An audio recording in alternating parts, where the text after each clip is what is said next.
My first time building an SSD and why I think you may want to consider doing it yourself. Levi here with Uphill Cinema. Typically when I buy SSDs, I've always bought them already kind of a one and done package. But I decided to give the Sabrent USB-C 3.2 enclosure and the Rocket 4 SSD inside a try, and I actually am very, very impressed.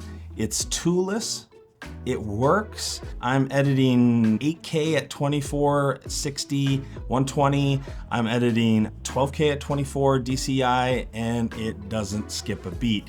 So for a 2 terabyte that I got, I've seen them anywhere from $160 to $200. On their website, they're 200 bucks, but I've seen them cheaper on other places, on Amazon and things like that. Now, the SSD is extremely fast, even up to 7,000 megabytes a second. And so it can be ripping fast. The crazy thing is it's actually the hardware behind things that can't really even keep up with that speed.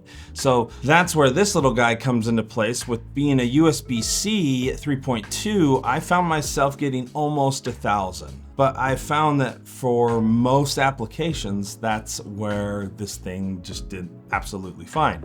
And that's when I was editing in an 8K timeline. Now, if I'm in a 4K timeline and editing 8K in that 4K timeline, it's silky smooth. So I haven't had any issues. Wow, that's fast. Yeah, it's fast. What's also nice is the enclosure is bus powered, toolless, so you can install it really easy, really fast, and it's only 28 bucks on their website, and I've seen it even cheaper on other marketplaces. Now, with that said, I have seen SSDs on the market, 2 terabytes, that are around the same price, but they're all bigger. That's the thing I think you're really going for something like this. This thing is tiny. It is like a big piece of gum. It just feels nice, it feels good. The other buying point is I could switch out the memory in this as many times as I wanted. I wanted to share this because, you know, this is roughly around $200, $250 for 2 terabytes. And you make it yourself and it's itty bitty small. I have never personally made my own SSD, external SSD, and I'm wondering, is this something you guys do? Is this something you'd recommend? Because thus far I kind of fallen in love with it because they make this in 4 and 8 terabytes.